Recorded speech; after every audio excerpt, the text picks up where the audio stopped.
लाल बाल सब संग में लाए और दाऊ की संग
मैं पहले तो नियो न्यूज़ को बहुत बड़ा धन्यवाद देता हूं कि हमारे ये पहले कार्यक्रम में और बहुत ही बेखूबी से और अदा की है इन्होंने आने में, और बहुत ही हमारा सुंदर प्रोग्राम की इन्होंने रिकॉर्डिंग की है।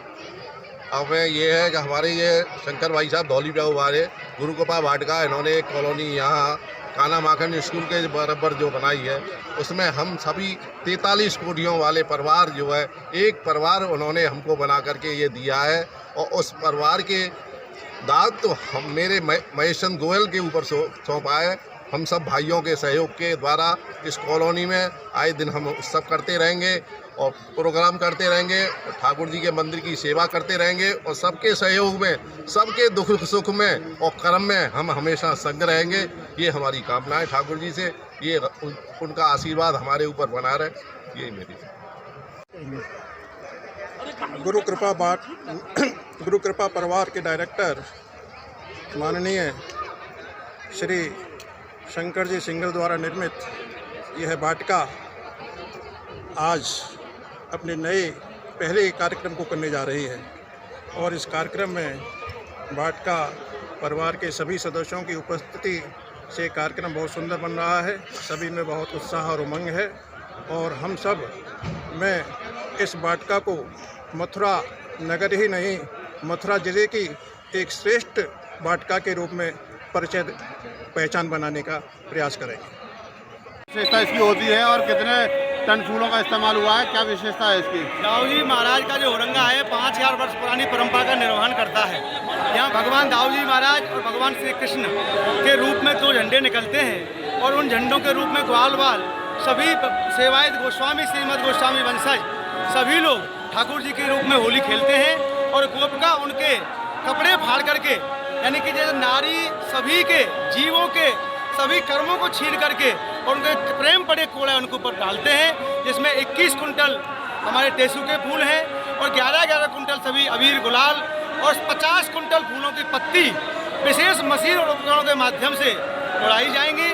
और आज यहाँ भारतवर्ष से, अयोध्या जी से, काशी से और वृंदावन से पूज्य रमन रेती वाले महाराज जी, श्रीमद जगत गुरु राजेंद्र दास जी महाराज, बलराम दास जी बाबा, सभी मूर्धन्य संत अयोध्या से भी पधारे हैं। अगर बात करें तो होली होती है, औरंगा क्या होता है? हाँ, सब जगह होरी जावरज हो रहा और होरी को खसम औरंगा।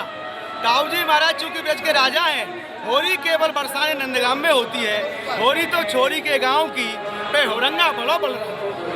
दाऊ जी महाराज का होरंगा पूरे होली के मुकुट है और मुकुटमणि है। ये आप देख रहे हैं दाऊ बाबा के प्रांगण में जो होरंगा का आनंद, देश दुनिया के कोने कोने श्रद्धालु आए हैं। अरे इस प्यार रस आपका बट रहा है, लेकिन मैं भी उसमें शामिल हूँ, है ना।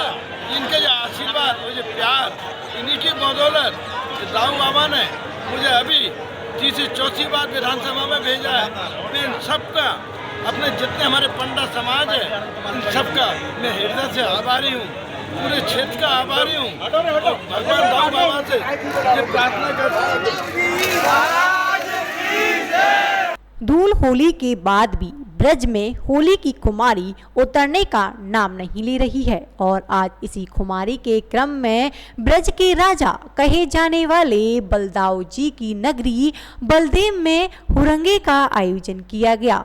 बलदेव के मुख्य दाऊ जी मंदिर प्रांगण में खेले गए इस हुरंगे में भाभी द्वारा देवर के कपड़े फाड़कर उसका कोड़ बनाकर भाभी देवरों पर बरसाती है और इस बीच प्यार भरी तीखी नोकझोंक भी होती है। इस हुरंगे को कपड़ा फाड़ होली भी कहा जाता है। ब्रज में होने वाले 40 दिन की होली महोत्सव के दौरान आज ब्रज के राजा बलदाऊ जी की नगरी बलदेव में हुरंगे का आयोजन किया गया। ब्रज में वैसे तो इस पूरे होली उत्सव के दौरान राधा रानी कृष्ण होली की धूम मची रहती है। बलदेव में आयोजित किए जाने वाले इस हुरंगे की खास बात तो ये है कि यहाँ बलदाऊ जी की नगरी होने की वजह से देवर भाभी की होली तीखी नीकी नोक-झोंक भी खेली जाती है। मंदिर प्रांगण में खेली जाने वाली इस होली का यहाँ भावुक रूप देखने को मिलने की वजह से इस हुरंगे को भी कहा जाता है। इस हुरंगे की परंपरा ये भी है कि इसमें महिलाएं और पुरुष भी शामिल होते हैं। सबसे पहले मंदिर प्रांगण में इकट्ठे हुए हुरियारिन भाभी और हुरियारे देवर बलदाऊ जी के मुख्य भवन की परिक्रमा करते हैं और बलदाऊ जी को भांग का भोग लगाया जाता है। जैसे ही मंदिर के मुख्य भवन के अंदर से ऊंची केसरिया झंडी बाहर प्रांगण में आती है तो यहाँ मौजूद हुरियारिन अपने हुरियारे देवरों के कपड़े फाड़ना शुरू कर देती है। इसके बाद इन कपड़ों को टेसू के फूलों से बने रंगों में भिगोया जाता है और फिर भाभी इसे कोड़ बनाकर देवर को मारती है। अपना बचाव करने के लिए देवर भी बाल्टी में रंग भरकर भाभी के ऊपर डालते हैं। हुरंगे के दौरान हुरियारे अब इतने उत्साहित होते हैं कि वह कभी अपने साथियों के कंधे पर बिठा लेते हैं तो कभी उन्हें गिरा भी देते हैं। इस दौरान लगातार कपड़ों के बनाए हुए कोड़ों से हुरियारिन इन ग्वालों पर वार करती रहती हैं। इसे देखकर यहाँ आने वाले देश विदेशी पर्यटक भाव विभोर भी बिना नहीं रह पाते हैं। बरसाना और नंदगांव की ही तरह यहाँ के हुरियारे भी अपनी हुरियारिन हुरियारों पर हावी रहती है, लेकिन यहाँ लाठियां से नहीं बल्कि हुरियारों के कपड़े फाड़ कर बनाए गए कोड़ों से ही हुरियारिन भाभी अपने हुरियारे देवरों को इस होली का मजा चखाती हैं।